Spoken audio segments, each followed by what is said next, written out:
আরহাম উম্মতি বি উম্মতি, আরহাম সবচাইতে নরম, সবচাইতে ভদ্র, সবচাইতে খাঁটি উম্মত হইল বি উম্মতি আবু বকর। সবচাইতে এখানে সাহাবাদের গুণ বর্ণনা করছে, যেমন ওমরের বেলা বলছে আসাদুহুম ফি আমরিল্লাহি ওমর। আসাদ শব্দ দ্বারা ওমরকে কঠিন বলছে, শক্ত বলছে। ওমর সবচেয়ে কি ছিল বলেন? তেজি সাহাবা ছিল। রহমতের নবী এই তারকার সাথে ওমরের আমলের তুলনা করলেন, ওমরকে দামি বানায় দিলেন। আমার বাবাও তো আবু বকর তো নবীর একজন সাহাবা, আমার বাবার নামটা কেন বলল না? এই জন্য রাসূল সাল্লাল্লাহু আলাইহি সাল্লাম হাদিসে বলেন আরহাম উম্মতি বি উম্মতি আবু বকর।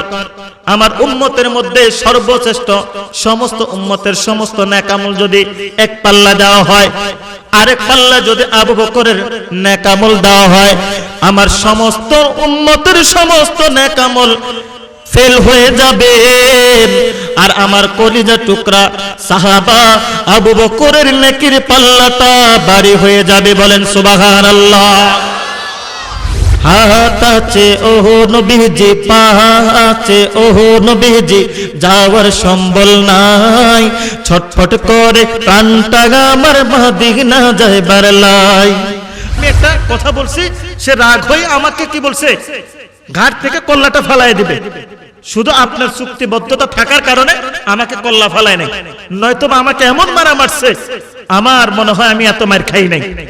পরে বলতেছে তুমি যার নামে অভিযোগ করলা এ আবু বকর তো তোমারে মারে নাই, এটা মারলে ওমরে মারতে পারে। বুঝেন নাই? গরম সাহাবাকে কথা বলার আগে কার হাত চলতো? তলোয়ার চলতো। ওমরের হাত তলোয়ার চলতো। মেয়ে পুলিশগুলা, পুরুষ পুলিশগুলা টেনে টেনে মুসলমানদেরকে নিয়ে যাচ্ছে কেন?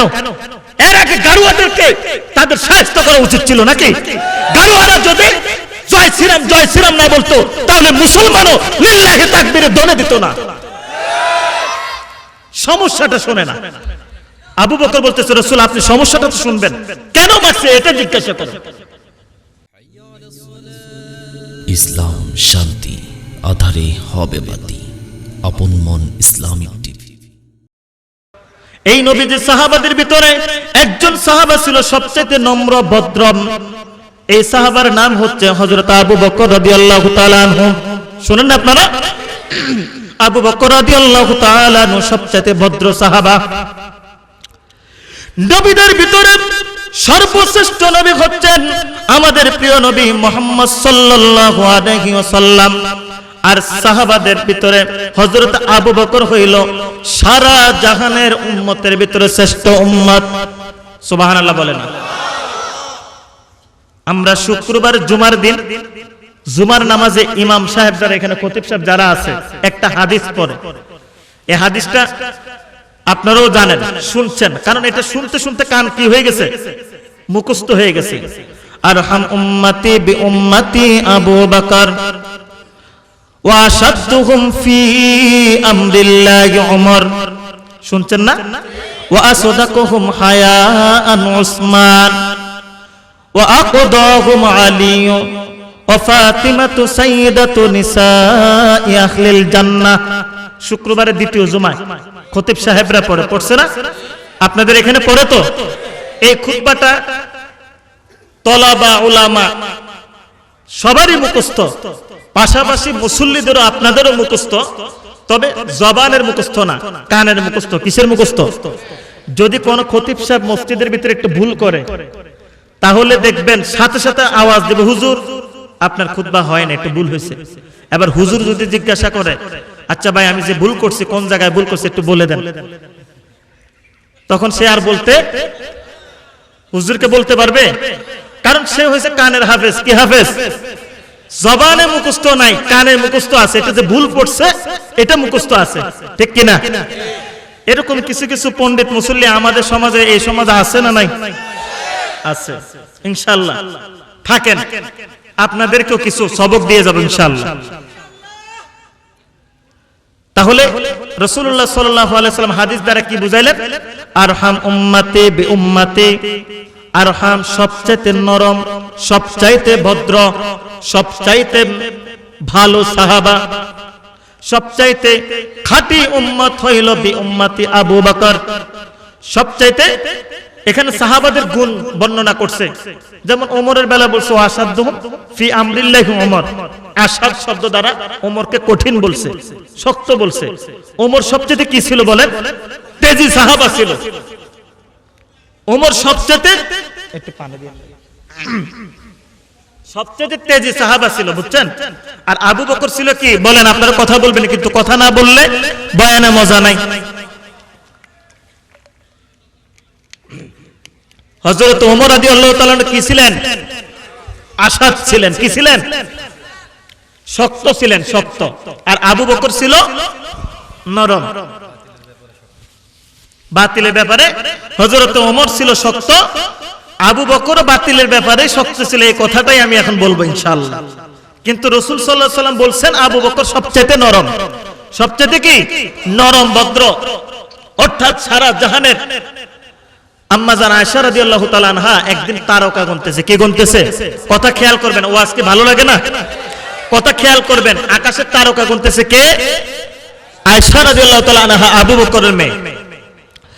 পয়গম্বর মুহাম্মদ সাল্লাল্লাহু আলাইহি সাল্লাম আয়েশাকে জিজ্ঞাসা করে, আয়েশা বসে বসে তুমি কি করতেছো এই রাত্রে গভীরে?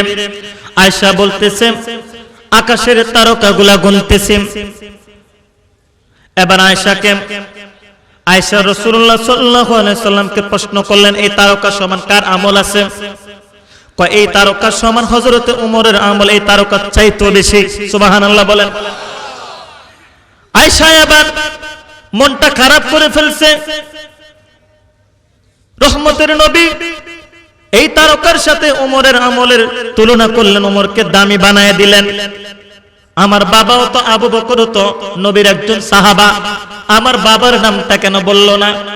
রহমতের নবী বুঝে গেছেন শ্বশুরের কথা না বলায় স্ত্রী একটু রাগ অভিমান করে ফেলছে। এবার আয়েশাকে বলে, ও আয়েশা, আমার পরে যদি কেউ নবী হইতো সেটাকে আল্লাহ ওমরকে বানাইতো, কিন্তু এই ওমরের যত ইবাদত বন্দেগী, যত নেক আমল আমার সাহাবা, প্রিয় সাহাবা, কলিজার টুকরা সাহাবা আবু বকরের এক রাত্রে আমাকে নিয়ে হেরার গুহায় যে ছিল সাপের কামড় খাইগা, ওই এক রাতের নেক আমলের কোনদিন সমান হবে না। সুবহানাল্লাহ বলেন জোরে। এত দামি আবু বকর। এই জন্য রাসূল সাল্লাল্লাহু আলাইহি সাল্লাম হাদিসে বলেন, আরহাম উম্মতি বি উম্মতি আবু বকর, আমার উম্মতের মধ্যে সর্বশ্রেষ্ঠ সমস্ত উম্মতের সমস্ত নেক আমল যদি এক পাল্লা দেওয়া হয়, আরেক পাল্লা যদি আবু বকরের নেক আমল দেওয়া হয়, আমার সমস্ত উম্মতের সমস্ত নেক আমল ফেল হয়ে যাবে, আর আমার কলিজা টুকরা সাহাবা আবু বকরের নেকির পাল্লাটা ভারী হয়ে যাবে। বলেন সুবহানাল্লাহ। সেই আবু বকরের কথা বলতেছিলাম। সেই আবু বকর এত নরম সাহাবা হওয়ার পর, লাকাদ সামিআল্লাহু কাওলাল্লাযিনা ক্বালু ইন্নাল্লাহা ফাকির ওয়া নাহনু আগনিয়া, এই আয়াতের কথাগুলো আমি বলতেছিলাম। এই আবু বকর ইহুদিদের একজন আলেম, ইহুদিদের একজন পণ্ডিত আলেমের কাছে যাইয়া কোরআনের বাণী নিয়ে গেছে, মুহাম্মাদুর রাসূলুল্লাহ ওয়াল্লাযীনা মাহু আশিদ্দাউ আলাল কুফফারি রুহামা বাইনাহুম তারাহুম রুকআন সুজদান ইয়াবতাগুনা ফাদলাম মিনাল্লাহি ওয়া রিদওয়ানা সিমাহুম ফি ওয়ুজুহিহিম মিন আসারিস সুজুদ যালিকা মাসালুহুম ফিত তাওরাতি ওয়া মাসালুহুম ফিল ইনজিল। আবু বকরের ভিতরে ঈমানের তৃপ্ত দেশ চলে আসছে। আবু বকর ইহুদির পণ্ডিতের কাছে এই কোরআনটা নিয়ে গেছে মুত্তাকিন বানানোর জন্য। কোরআনটা নিয়ে ইহুদি আলেমকে বলতেছে, ও ইহুদি আলেম, তোমার তাওরাত জবুরের ভিতরে আমাদের এই কোরআনের কথা আছে না নাই বলেন? তোমার তাওরাত জবুরের ভিতরে আল্লাহ তাআলা যে শ্রেষ্ঠ কিতাবে কোরআনকে বানাইছে, আমি কিন্তু আলোচনা শুরু করে দিচ্ছি, আপনারা বুঝবেন। কোরআনের দাম বুঝাইতেছে।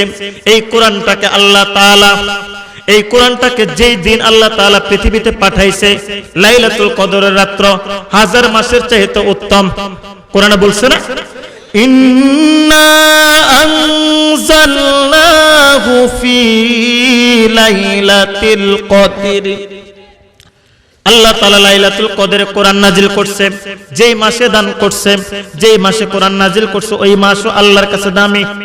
শাহরু রমাদান আল্লাযী উনজিলা ফীহিল কুরআন। আজকে কি মাস চলতেছে? রজব মাস, তারপরে শাবান মাস, তারপরে রমজান মাস। রমজান আল্লাহ কোরআন নাজিল করছে সারা 11 মাসের চাইতে, সারা 11 মাসের চাইতে এই রমজান মাস আল্লাহ সবচেয়ে দামি বানায় দিয়েছে। সুবহানাল্লাহ বলেন। এই কোরআনকে আল্লাহ তাআলা দুইটা শহরের ভিতরে আল্লাহ তাআলা নাজিল করছে। প্রত্যেকটা সূরা যখন একটা 114টা সূরা খুলবেন দেখবেন মক্কি মাদানী, মক্কি মাদানী। ইংল্যান্ডের নাম আছে নাকি?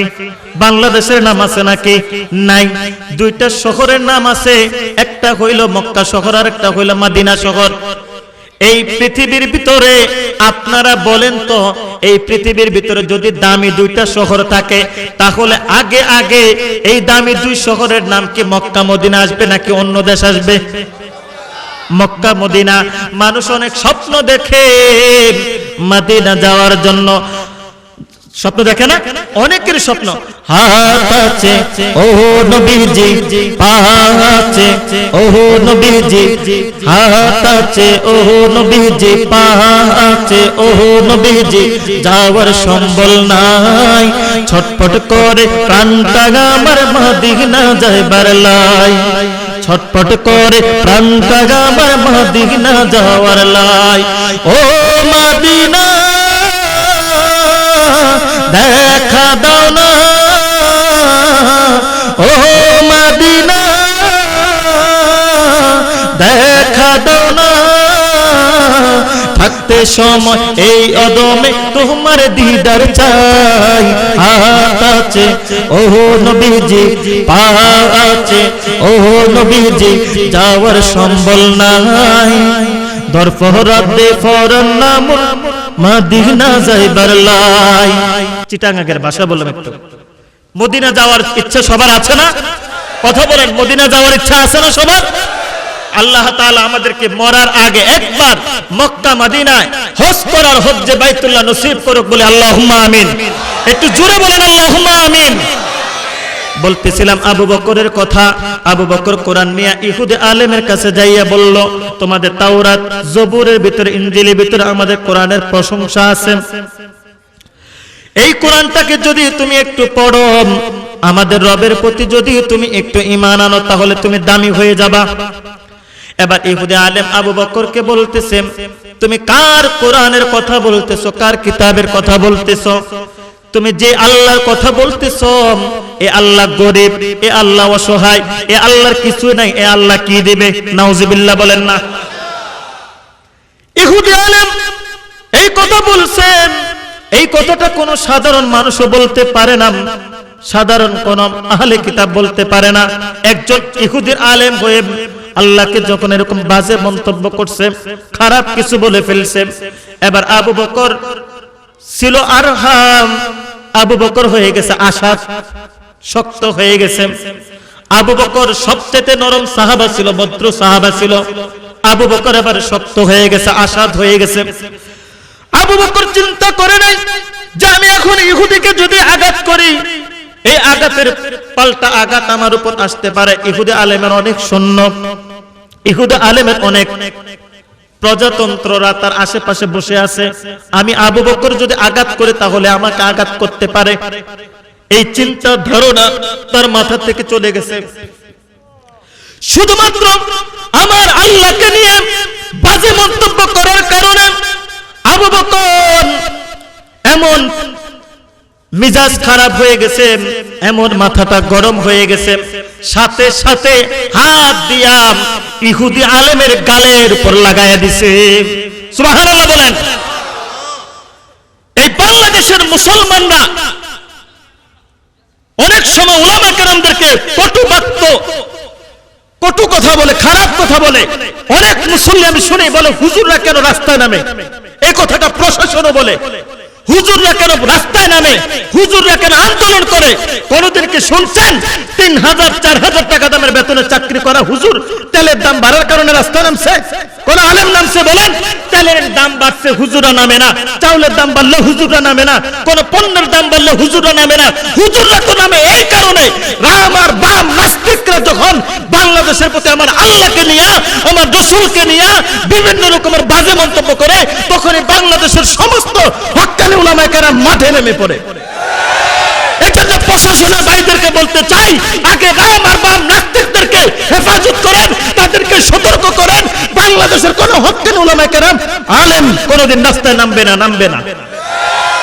এই ভারতের ভিতরেও আমার আল্লাহকে নিয়ে জয় শ্রীরাম জয় শ্রীরাম। গত পরশুদিন মুস্কান আমার একটা বোন, মুসলিম বোন, আমরা বাংলাদেশের যুবকরা কথা বলি না, ভয়ে কথা বলি না। বাংলাদেশের মুসলমানরা মাংস মাতা নাজার হাদিস বেশি আমল করে। চুপ থাকলে নাজাত, রাসূল বলছে চুপ থাকলে কথা কয় না। রাসূল বলছে চুপ থাকলে কি নাজাত। সব জায়গায় চুপ থাকলে হবে? কথা বলে, সব জায়গায় চুপ থাকলে হবে? একজন মুসলিম বোন নাম মুস্কান, গত পরশুদিন আপনারা দেখছেন ভারতের জমিনে কর্ণাটকে, আমি যে বলছিলাম বাংলাদেশের হলুদ সাংবাদিক নাস্তিক সাংবাদিক গুলা যখন ভারতের কর্ণাটকে হিজাব নিষিদ্ধ ঘোষণা করা হয়েছিল, বোরকা নিষিদ্ধ ঘোষণা করা হয়েছিল, বাংলাদেশের কোন চ্যানেল আপনারা খবর দেখছেন? কথা বলেন, দেখছেন? কেউ দেখছেন? কেউ দেখে নাই, কেউ জানে নাই। আমার বোন এই নিষেধকে উপেক্ষা করে সে যখন কলেজের ভিতরে নিজে বোরকা পরে আসলো, তখন কিছু কুত্তা, কিছু ইহুদি খ্রিস্টানের সন্ত্রাস, ওরা আসলে জঙ্গি। এই সন্ত্রাসগুলা ঘাড়ুয়া পোশাক পরে জয় শ্রীরাম জয় শ্রীরাম স্লোগান দিচ্ছে। যদি ওইখানে আমার বোন না থেকে একটা পুরুষ থাকতো তাহলে আঘাত করতো, মায়ের দিত, আমার বোনকেও মারতো। ওই মুস্কানকে সেদিন মারে নাই, সাংবাদিক ছিল। কি ছিল? সাংবাদিক ছিল। এই ইহুদি খ্রিস্টান গুলা বাংলাদেশেও আছে, ওই দেশের ঘাড়ুয়া গুলা বাংলাদেশেও আছে, ওই দেশের হিন্দু গুলা বাংলাদেশেও আছে। বাংলাদেশের কোন উলামায়ে কেরাম, বাংলাদেশের কোন তৌহিদি মুসলমান, বাংলাদেশের কোন যুবক মুসলমান কোন হিন্দু ধর্মের লোকের গায়ে আঘাত করে নাই, কোন হিন্দু ধর্মকে বলে নাই তুমি তাকবীর দিবে আল্লাহু আকবার, তাকবীর না দিলে হরে রাম হরে কৃষ্ণ বললে তোমাকে বাংলাদেশ থেকে তাড়িয়ে দেওয়া হবে, এটা কোন মুসলমান কোনদিন বলে নাই। ওই তোরা কেন ভারতে থেকে আমাদের মুসলমানদেরকে তাকবীর দিতে নিষেধ করো? এই কুলাঙ্গার গুলা বাংলাদেশের জমিনে যদি আসতো, বাংলাদেশের মুসলমান লাগতো না, উলামায়ে কেরাম এদেরকে শায়েস্তা করে ফেলতো। বাংলাদেশের সাধারণ মুসলমানের দরকার নাই, হুজুরের দল একবার নামলে কি হয়ে যায়, সমস্ত নাস্তিক পালায়া যায়। বাংলাদেশের কোন বিজাতি সংস্কৃতির উপর আমাদের বাংলাদেশের উলামায়ে কেরাম কোনদিন খারাপ কটু কথা বলছে? কোনদিন বলে নাই। কিন্তু যারা আমার বোন মুস্কানকে নিয়ে ওই দিন জয় শ্রীরামের স্লোগান দিয়া তাকে চাইছিল বোরকা সারা কলেজে আসুক, তাকে চাইছিল অপমান করতে, অত ইজ্জু মান তাশা অত জিল্লু মান তাশা বিয়াদিকাল খায়র। আল্লাহ তাআলা আমার বোনকে দামি বানায় দিয়েছে, আমার বোনের সম্মান বাড়ায় দিয়েছে। ওই বোনের জন্য হাজার সালাম, ওই বোনকে স্যালুট জানাই। ওই বোনের জন্য সারা বিশ্বের ভিতরে আমার রবের নামের তাকবীর ছুটে গেছে। এই রবের নামের তাকবীর এক বোনের কারণে, একটা মহিলার কারণে, একটা কন্যা সন্তানের কারণে সারা পৃথিবীতে আওয়াজ হইল। আমার দুঃখ হইল বাংলাদেশের মুসলমানরা কেন এই রবের তাকবীর শুনলে চুপ করে বসে থাকে?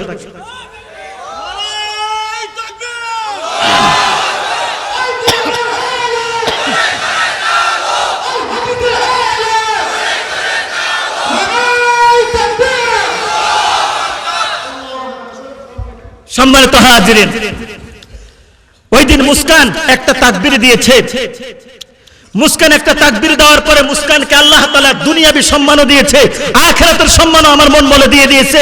নতবা ভারতের সমস্ত উলামায়ে কেরাম তাকে সম্মান প্রদর্শন করতো না, সারা পৃথিবীর মানুষ তাকে সম্মান প্রদর্শন করতো না। সারা পৃথিবীর মানুষ মুস্কানকে সম্মান প্রদর্শন করেছে, যাকে সারা পৃথিবীর মানুষ ভালোবাসছে এক তাকবীরের ধ্বনির আওয়াজে। আমি মনে করে আল্লাহ তাকে ভালোবাসে এই ধ্বনির আওয়াজের কারণে। এই ধ্বনির আওয়াজ আমি যখন বাংলাদেশের মুসলমানদেরকে দেখি, মুসলমানরা যখন তাকবীর দিতে বলি চুপ করে বসে থাকে। আরে যে ব্যক্তি আল্লাহর রবের নাম শুনে ওলা জিকরুল্লাহি আকবার, আল্লাহ বলছেন যারা আমি রবের তাকবীর দেয় না, যারা আমি রবের তাকবীর শুনে লিল্লাহি তাকবীরের ধ্বনি আল্লাহু আকবার বলে না, তাদের ঈমানের সমস্যা, তাদের ঈমানের সমস্যা। যে ব্যক্তি লিল্লাহি তাকবীরের প্রতি উত্তরে আল্লাহু আকবার বলবে না, সে তো আবু জাহেলের খালাতো ভাই, উতবা সাহেবের খালাতো ভাই। আপনি যদি প্রকৃত মুসলমান হয়ে থাকেন, আল্লাহ প্রেমিক হয়ে থাকেন, কোরআন প্রেমিক হয়ে থাকেন, যখনই আল্লাহর কথা বলা হবে, যখনই আল্লাহর কথা বলা হবে, তখনই আপনার মুখ দিয়ে লিল্লাহি তাকবীরের স্লোগান আওয়াজ বের হতে থাকবে। যার ঈমানের সমস্যা সে কোনোদিন তাকবীর দেয় না, যার ঈমানের সমস্যা সে কোনোদিন তাকবীর দেয় না। আবু বকর রাদিয়াল্লাহু তাআলা ছিলেন আরহাম, হয়ে গেলেন আসাদ। কেন হয়ে গেছে? রবের নামে খারাপ কথা বলার কারণে আসাদ হয়ে গেছে। যখন সাথে সাথে মার দিয়ে দিল, এবার ইহুদি আলেম চিন্তা করতেছে বর্তমানে মক্কার ভিতরে আবু বকরের থেকে দামি আর বড় কোনো নেতা নাই। একজনে আছে, সে হচ্ছে মুহাম্মদ সাল্লাল্লাহু আলাইহি ওয়াসাল্লাম। একজনে আছে, সে হচ্ছে মুহাম্মদ সাল্লাল্লাহু আলাইহি ওয়াসাল্লাম। ইহুদি আলেম চলে গেছে মুহাম্মদ সাল্লাল্লাহু আলাইহি ওয়াসাল্লামের কাছে, যাইয়া বলে রাসূলুল্লাহ সাল্লাল্লাহু আলাইহি ওয়াসাল্লাম আমাকে আপনার একজন সাহাবা অনেক মারছে, আমার শরীর থেকে রক্ত বের করে ফেলছে, এবং আমাকে যে মারছে এমন হুমকি দিছে, সে বলছে যদি আপনার সাথে আমাদের চুক্তিবদ্ধ না থাকতো, চুক্তি না হইতো, সে বলছে আমাকে ঘাড় থেকে কল্লাটা ফেলায় দিত। আল্লাহু আকবার বলেন। পরে কে মারছে? কয় আবু বকর। রাসূল সাল্লাল্লাহু আলাইহি ওয়াসাল্লাম কয়, রাসূল সাল্লাল্লাহু আলাইহি ওয়াসাল্লাম হাসি দিলেন, হাসি দিয়ে বলতেছে যে আপনি যার নামে অভিযোগ করছেন এটা আপনি জেনে শুনে করেন নাই, আপনার ভুল হচ্ছে। যার নাম বলছেন সে এই কাজ করতে পারে না। রাসূল সাল্লাল্লাহু আলাইহি ওয়াসাল্লাম বলছে কি সে এই কাজ করতে পারে না। ইহুদি বলতেছে আমি সত্যি বলছি, আবু বকর আমারে মারছে, আবু বকর আমারে হুমকি দিছে। যদি আমি আল্লাহর ওই সময় আল্লাহর কথা বলে না, কারণ নিজের দোষটা বলতেছে না, যে আমি কি অন্যায় করছে এটা বলতেছে না, যে আমি একটা কথা বলছি, সে রাগ হয়ে আমাকে কি বলছে ঘাট থেকে কল্লাটা ফালায় দিবে। শুধু আপনার চুক্তিবদ্ধতা থাকার কারণে আমাকে কল্লা ফালায় নাই, নয়তো আমাকে এমন মারা মারছে আমার মনে হয় আমি এত মার খাই নাই। পরে বলতেছে তুমি যার নামে অভিযোগ করলা এ আবু বকর তো তোমারে মারে নাই, এটা মারলে ওমরে মারতে পারে। বুঝেন নাই? গরম সাহাবাকে কথা বলার আগে কার হাত চলতো? তলোয়ার চলতো, ওমরের হাত তলোয়ার চলতো।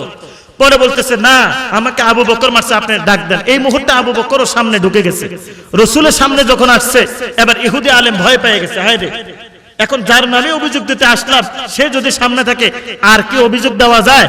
এবার সে চুপ হয়ে গেছে। আবু বকর আসার পরে রাসূল সাল্লাল্লাহু আলাইহি ওয়াসাল্লাম বলে, আবু বকর তোমার নামে এরকম একটা অভিযোগ করতেছে, ঘটনা কি সত্য? হ্যাঁ সত্য।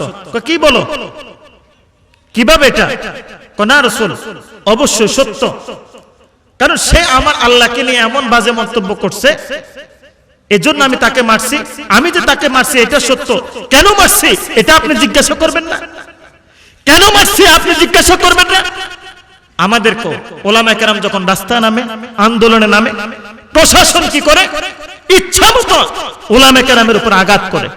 ভারতের ভিতরে ওই বোনটা লিল্লাহি তাকবীর দিছে, সমস্ত বোনগুলা তার সহপাঠীগুলা দেখলাম যে বসে আছে, আল্লাহু আকবারের ধ্বনির আওয়াজ নিয়ে।